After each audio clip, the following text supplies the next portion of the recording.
เรืองกิจรองนายกรัฐมนตรีและรัฐมนตรีว่าการกระทรวงคมนาคมเปิดเผยว่าได้มอบหมายให้สำนักงานการบินพลเรือนแห่งประเทศไทยหรือแคทประสานงานกับสายการบินพาณิชย์สัญชาติไทยทั้ง7สายการบินร่วมมือกับกระทรวงการต่างประเทศถึงแผนรองรับการเดินทางของคนไทยในกัมพูชาที่ประสงค์เดินทางกลับประเทศไทยผลจากสถานการณ์ความไม่สงบบริเวณชายแดนไทยกัมพูชาโดยทั้ง7สายการบินพร้อมสนับสนุนอย่างเต็มที่เพื่อรองรับการเดินทางมายังประเทศไทยเริ่มตั้งแต่วันนี้เป็นต้นไปจะเริ่มดำเนินการเพิ่มจำนวนที่นั่งให้เพียงพอต่อความต้องการของคนไทยในกัมพูชาที่ต้องเดินทางกลับประเทศไทยในส่วนของมาตรการฉุกเฉินทุกฝ่ายได้จัดเตรียมแผนรองรับไว้เรียบร้อยแล้วทั้งนี้หากคนไทยในกัมพูชาประสงค์กลับประเทศสามารถติดต่อที่สถานเอกอัครราชทูตณกรุงพนมเปญนพศรแก้วคำรายงานกระทรวงพลังงานสั่งตั้งศูนย์ป้องกันเหตุฉุกเฉินติดตามสถานการณ์ความตึงเครียดไทยกัมพูชาเฝ้าระวังแหล่งที่ตั้งสำคัญด้านพลังงานของไทยและวางแนวทางป้องกันไม่ให้เกิดผลกระทบต่อความมั่นคงด้านพลังงานนายพีรพันธ์สาลีรัฐวิภาครองนายกรัฐมนตรีและรัฐมนตรีว่าการกระทรวงพลังงานได้สั่งการเร่งด่วนให้กระทรวงพลังงานตั้งศูนย์ป้องกันเหตุฉุกเฉินเฝ้าระวังและวางแนวทางป้องกันสถานที่ด้านพลังงานที่สำคัญเช่นคลังน้ำมันสถานีบริการน้ำมันระบบส่งไฟฟ้าขอให้ทุกหน่วยงานทั้งส่วนกลางได้แก่การไฟฟ้าฝ่ายผลิตแห่งประเทศไทยบริษัทปตท.จำกัดมหาชนและจังหวัดในพื้นที่ชายแดน7จังหวัดประกอบด้วยศรีสะเกษสุรินทร์บุรีรัมย์สระแก้วอุบลราชธานีจันทบุรีและตราดติดตามสถานการณ์อย่างใกล้ชิดพร้อมสั่งการให้สถานีบริการน้ำมันที่อยู่ใกล้จุดปะทะบริเวณชายแดนงดให้บริการชั่วคราวเพื่อความปลอดภัยของเจ้าหน้าที่และประชาชน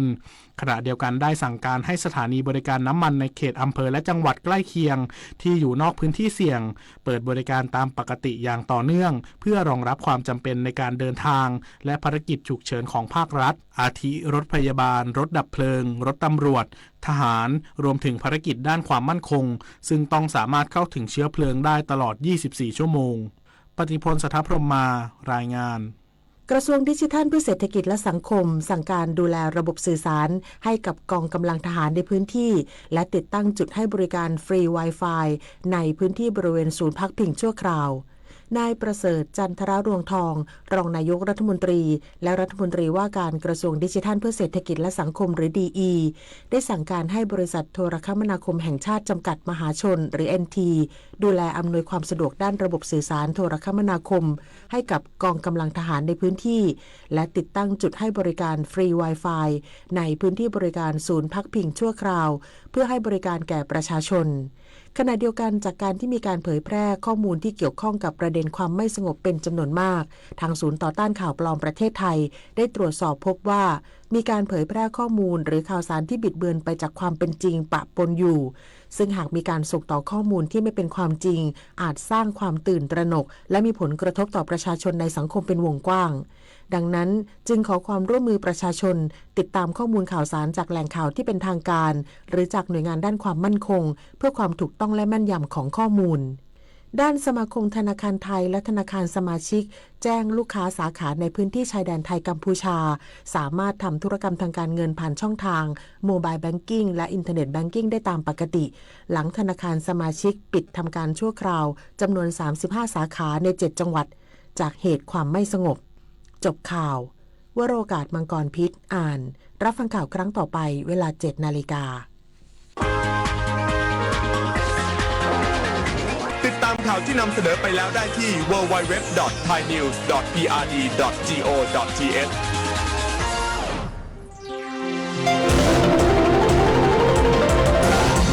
วิทยุแห่งประเทศไทยให้ความรู้กู้ความสุข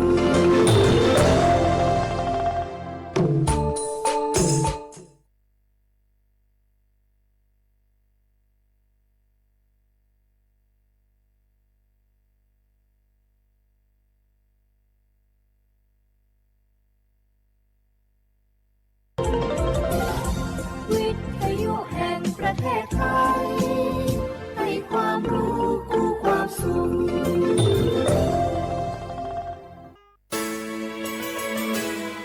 สถานีวิทยุกระจายเสียงแห่งประเทศไทยจังหวัดเชียงใหม่ AM 1476 กิโลเฮิรตซ์ สถานีวิทยุภาคภาษาชาติพันธุ์แห่งเดียวในประเทศไทยที่มีความทันสมัยเชื่อถือได้สร้างอัตลักษณ์กลุ่มชาติพันธุ์สู่สากล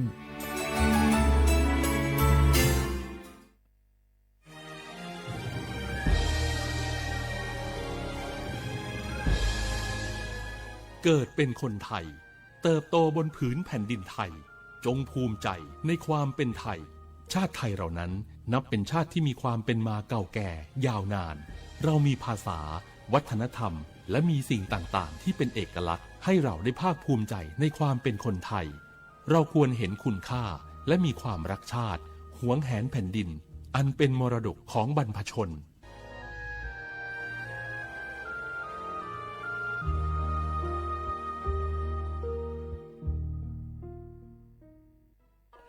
นี่รู้กันไหมสิทธิบัตรทองหรือบัตร30 บาทเป็นสิทธิหลักประกันสุขภาพตามกฎหมายที่ช่วยคุ้มครองคนไทยทุกคนให้เข้าถึงบริการสุขภาพที่จำเป็นโดยไม่ต้องเสียค่าใช้จ่ายเลยนะครอบคลุมทั้งการรักษาพยาบาลการป้องกันโรคการฟื้นฟูสมรรถภาพทางการแพทย์เรียกว่าช่วยให้คนไทยอุ่นใจกันเลยทีเดียวสอบถามเพิ่มเติมสายด่วนสปสช1330ทุกครั้งที่ใช้สิทธิบัตรทองหรือบัตร30 บาทอย่าลืมพกบัตรประชาชนเพื่อยืนยันการใช้สิทธิไม่ว่าจะไปรักษารับบริการป้องกันโรคหรือบริการอื่นๆสำหรับเด็กเล็กที่ยังไม่มีบัตรประชาชนใช้ใบเกิดแสดงคู่กับบัตรประชาชนของผู้ปกครองง่ายสะดวกรักษาได้ทันทีสอบถามเพิ่มเติมได้ที่สายด่วนสปสช1330ฝนตกหนักน้ำท่วมภัยธรรมชาติที่เราหลีกเลี่ยงไม่ได้แต่เราสามารถเตรียมตัวให้พร้อมเพื่อความปลอดภัยของทุกคนในครอบครัวได้ก่อนน้ำมาเตรียมตัวให้พร้อมเก็บของสำคัญขึ้นที่สูงเช่นเอกสารสำคัญเงินสดและสิ่งของจำเป็นอื่นๆและถ้าหากบ้านอยู่ในพื้นที่เสี่ยงให้ติดตามข่าวสารจากทางราชการอย่างใกล้ชิดเตรียมไฟฉายแบตเตอรี่สำรองวิทยุสื่อสารและยาสามัญประจำบ้านไว้ให้พร้อมและอย่าลืมตรวจสอบเส้นทางอพยพที่ใกล้ที่สุดด้วยขณะเกิดน้ำท่วมอย่าเดินฝ่าน้ำที่ไหลแรงหลีกเลี่ยงการสัมผัสกระแสไฟฟ้าและหากต้องอพยพให้ปฏิบัติตามคำแนะนำของเจ้าหน้าที่อย่างเคร่งครัดเมื่อภัยผ่านพ้นตรวจสอบความเสียหายของบ้านและทำความสะอาดเพื่อป้องกันโรคที่มากับน้ำท่วมเตรียมตัวให้พร้อมก่อนภัยมาถึงเราจึงจะปลอดภัยด้วยความปรารถนาดีจากสำนักงานประชาสัมพันธ์ที่ 3 กรมประชาสัมพันธ์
ลิซูปากาโกสถานีวิทยุกระจายเสียงแห่งประเทศไทยจังหวัดเชียงใหม่ระบบ AM 1476กิโลเฮิรตซ์ระบบไลฟ์เฟซบุ๊กเพจสวทเชียงใหม่ AM 1476ในแนวโฉมโมฮวานีชิโมทิโมร้อยหนีโมฮวานีซาโม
ผมเข้าใจว่าเราไม่ย่างแล้วให้เจอซะ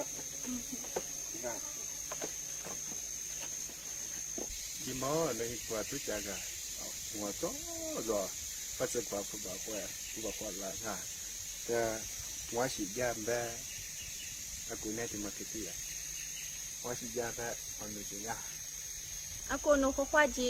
那边米业和咱们来来他可能那米业嘛画画。有啊。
เชียว่าบลาควานี่แหละโฉมโมควานีเจนโมงอ่ะเอาลิซุงโดดสุดควาไปละอ้องอ่ะเอาลิซุงปากกากุงโงบัญญัติจิ้มหมายงานสถานีวิทยุกระจายเสียงแห่งประเทศไทยจังหวัดเชียงใหม่ว่าโดจับเอาวิทยุว่ามือจะมางมันยังไงยี่ระบบยา AM ยี่ความถี่ยาดิตูลี่ยาฉีดสื่อโฉขึ้นกว่าโดจับที่ทาวระบบไลฟ์สดขึ้นจากเฟซบุ๊กเพจก็คือสวทเชียงใหม่ AM 1476กิโลเฮิรตซ์ในแนวก็คือสมมุติว่านี่จีโมที่มูลมันยาหนีมูว่านี่ซาโมที่นี่มาคือหนีขวาด้วยงานนาที่นี่ว่านี่นาเนี่ยสะดงงาว่าเชื่อว่าถ้าวิทยุนายจะโซไลฟ์สดตีสุดคือขวาที่นี่เชื่อว่าไงถึงมาปีมาซื้อจริงชั่วโมงมาคือเมื่อซาแทมีสุราไงทีเดียวลานีเช่บริงานเชิญชวนงามาคือลานีบริจาคเลือดทีเดียวยื้อบริงานยิ่งชิมาลานีบริจาคยื้อไปถึงงานสิบุรุงโง่ปัญญาไม่ได้ทิ้งมาไงนอกับกิ้วทับนอชายแดนกัมพูชาเจแท้ยังไงนอร์บอยที่ขึ้นเรือบุรุเมียอะไรเหตุมุกุมุขอย่างยากัมพูชาไงจะก็เทได้ก็ที่ฟลอชกันเท่าทำอย่างงามที่บ้านโง่ไม่ยังยากฟูดละมากกว่าที่ประชาบริณี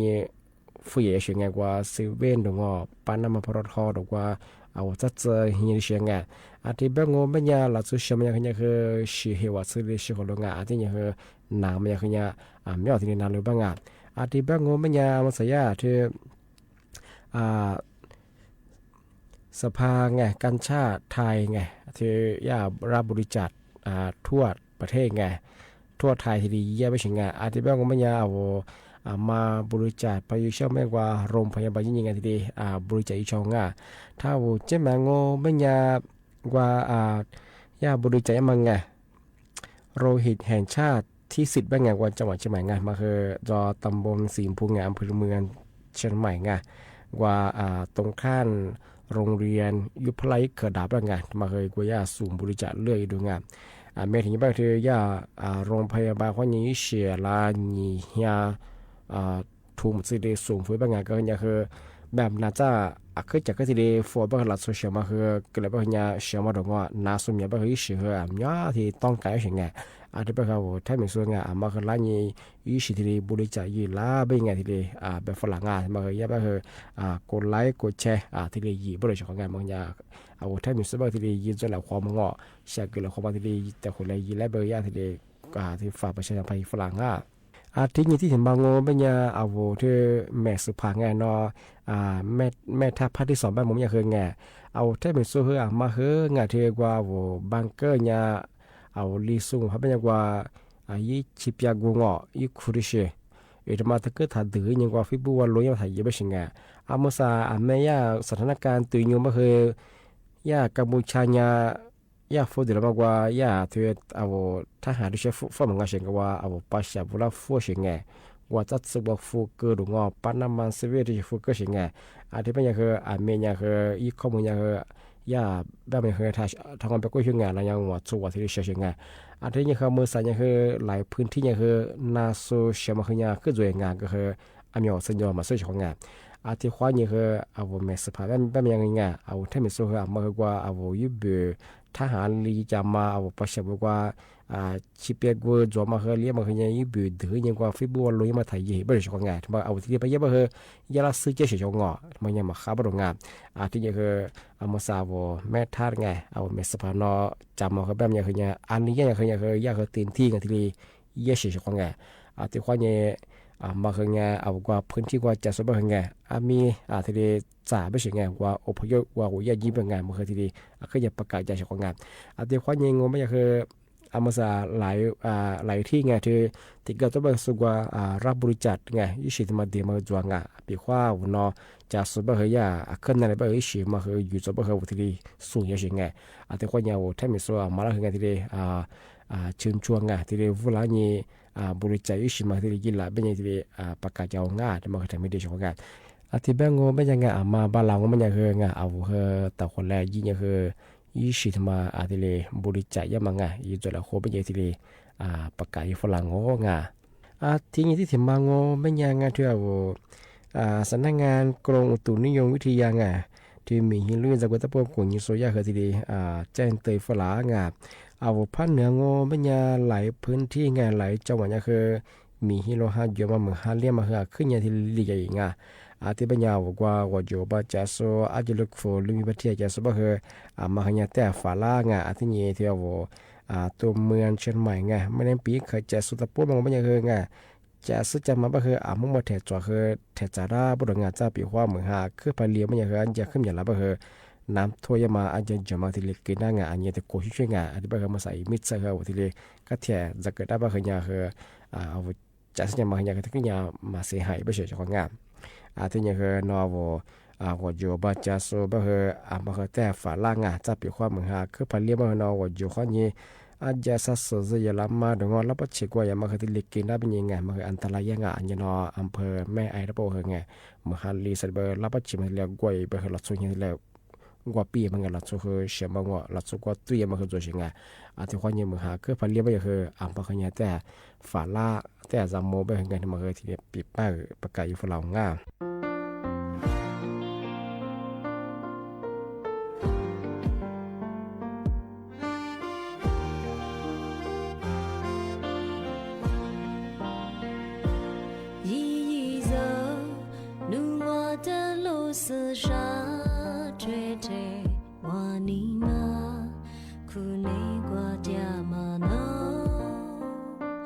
沙多那么是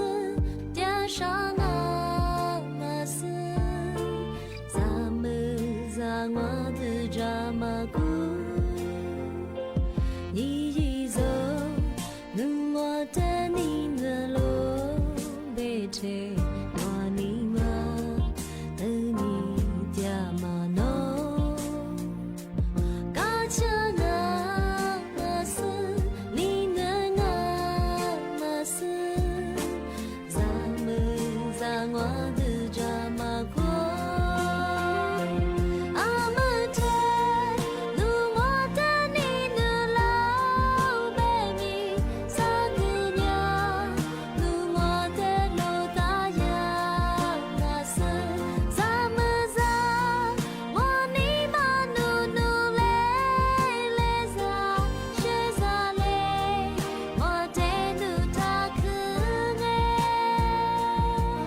那个撇着个也他们那这个电脑男人啊，แต่ไม่ใช่也他们那也他们也来边个用来，而且嘛边人那车外了其实装嘛蛮能啊，为了出来过的毕业那他们那点啊，干那他们我边人是都那的边个开เลือดดอกก็开เลือดดอก那么เนี่ย是你边啊，我来过那他们我边人是คนน่ะ也我那我就คนน่ะก็就มีคนน่ะ出家是和吧是มีผิว花的没哇那红是的哇也是吃凉哎也是不多啊但是和俺们啥那的嘛过的出陪哩讲一讲过这咱妹当啊这咱也是哎你和的那小伙娃的不当我们家那次ya paracetamol khwaja ne pa na tsinya thaja ya aspirin ba ne pa na shina tsoma ba ngai ga na de mala ma kho azu mo ma nga ngom be nya avu ma sak na sha kho bo yin na de ma pa ne le be yin ya ba ko de iu ki de nya ba ko de sugar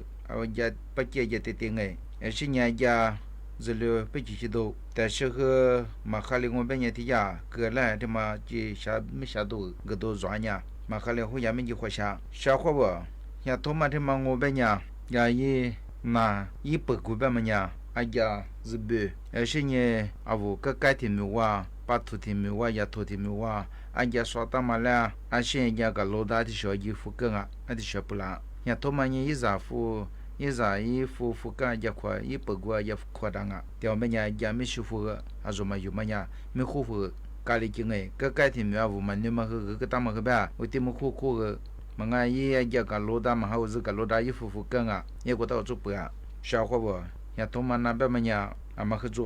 de me nya ta ge ku ta ge pa la ji a wa ja yu do da ga ta me nya yi ka mi ji ga wo yi vi thi ka ba ma he ya to ma de ma ga ta ge ku a wo ta me nya ran ya me ga nge ga zo pu zo ye shi ni go ya to ma za zu gu go shi wa pe go yi fu ke gu gu shi wa me ji zu shi na tsu ke也是呢，阿家没护肤嘛，有嘛我们家，啊我有的我们家一个出去，啊我阿家说他们嘛起码还对你，第2年、3年，伢他们们家我出去你别一直别啷个，噶我阿家嘛有的国家，噶说当我们家呀，我别提这种不然还能用，阿他妈有个这边让我们家，阿他们们家伢他们是咋样啊？哎，新年过这边弄吧，个家里什么别无嘛，有嘛家他个路大街。比划啊，我家个改天我家个啥大，我照片我家是苦的是我家个当我们讲，南说才准备这边很白的是个，我一的小妹家么啦，哎，小伙我，像他妈开了老板么样，啊我怕拿我们讲，啊双别买天我也叫问啊，过去出一家，出去哎，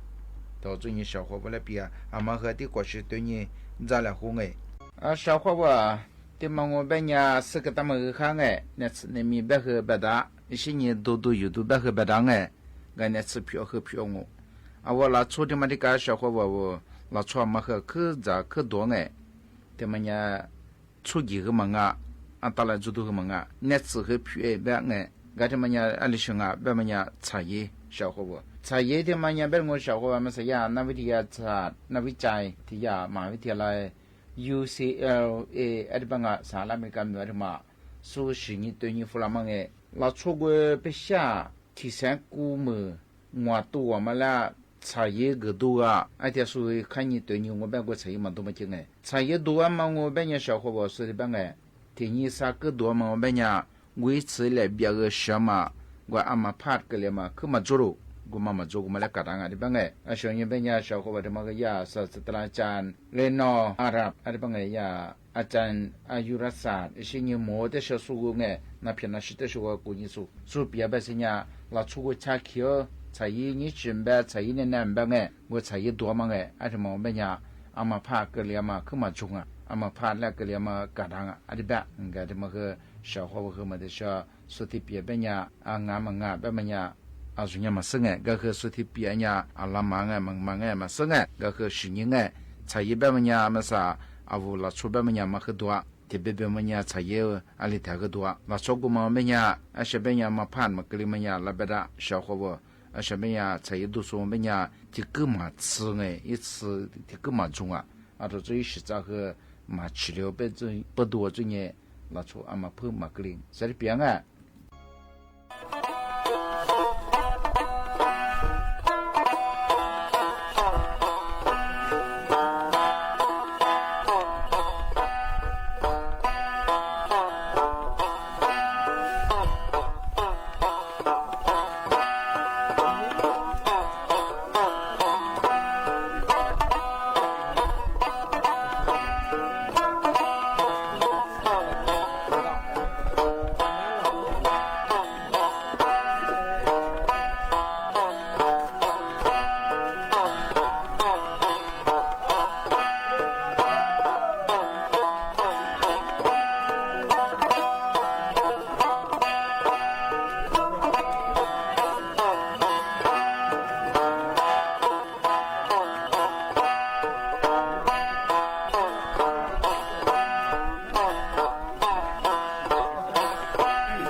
边你是天涯，错过我发誓铁挂我谢谢你生你我手我撒茄子瓜一朵花来花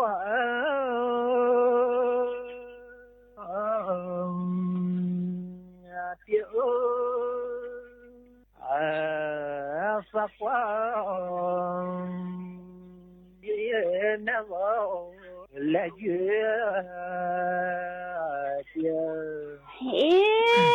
你是我我的撒茄子花肚子来花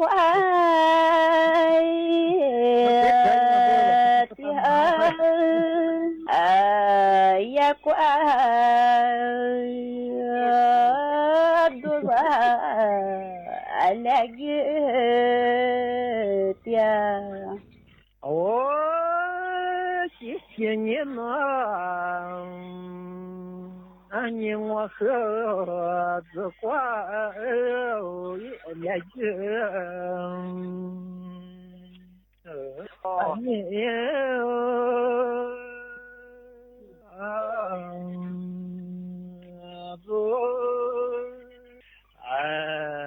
撒花来月的毛三呀我别拿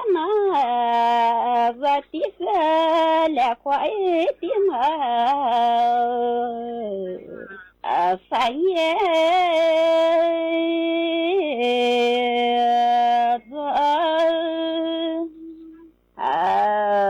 来月的嘛三呀谢谢你呢你和三年我的多也别走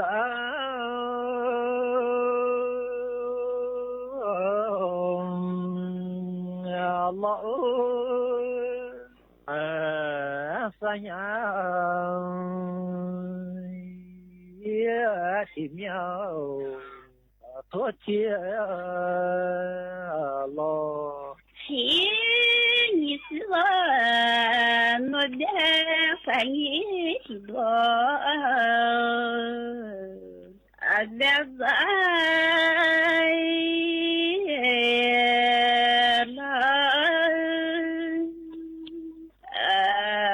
三呀天呀多谢了谢谢你生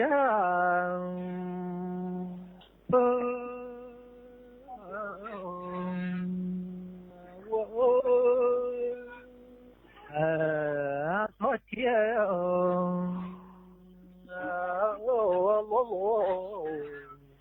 撒花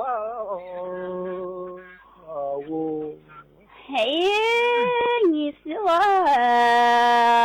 的在梦子乖我多谢露露也怪我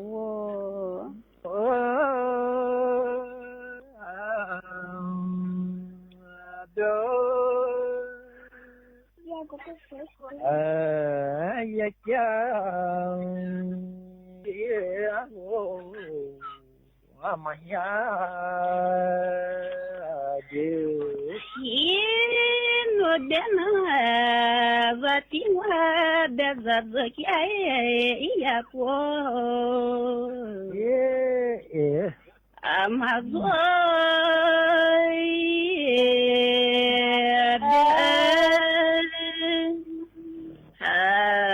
ya kya alo amaya dia не но гуама не да зя я по алла алла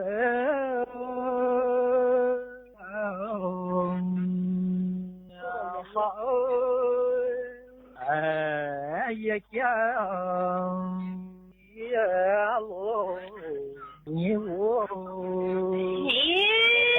no dena ani zakia guha ahala la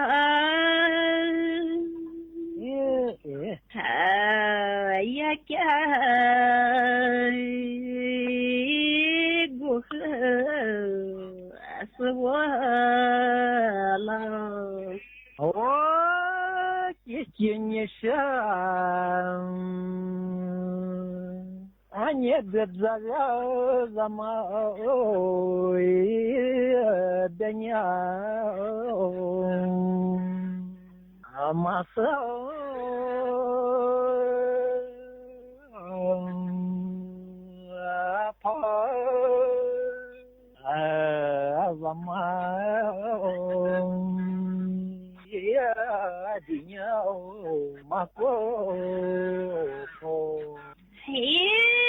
no dena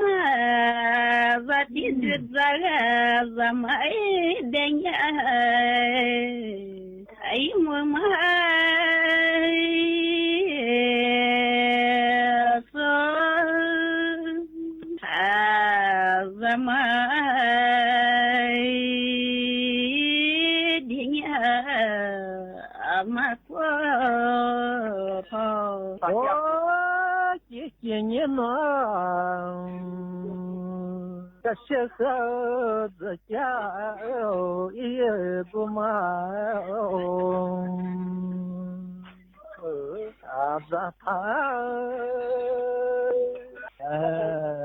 я кя я гума азата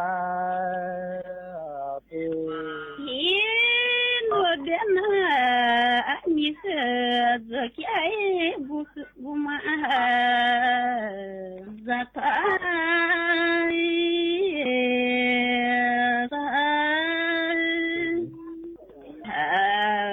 ya kya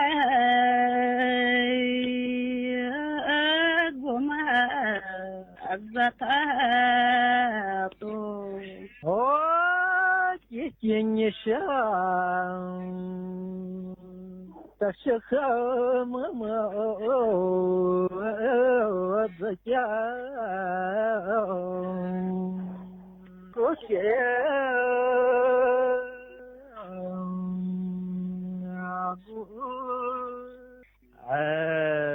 лазо я кя сатя не сила no deni zakia akutie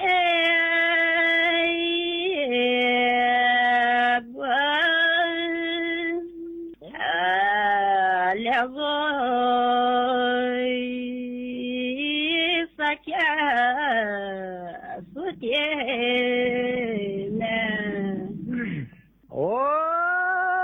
кенеша ты меня не ты не а вот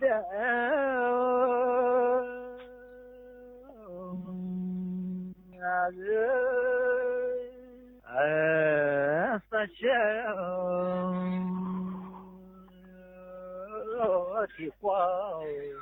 我的我的妈，你是姐姐，我的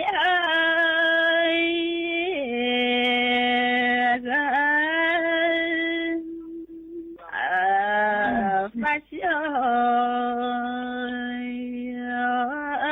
的瓜，我的我姐姐你是你是马祖普罗国嘛？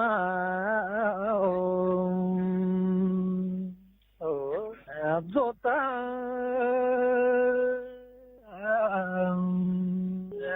的发现是路多么样大嘞？你是我诺的，你是普罗一个嘛？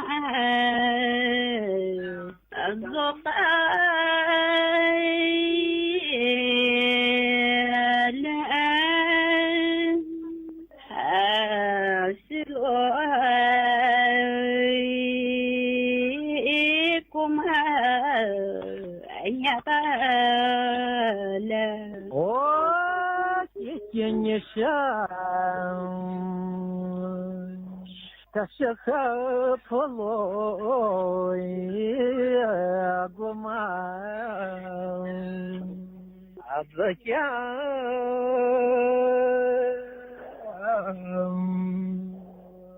国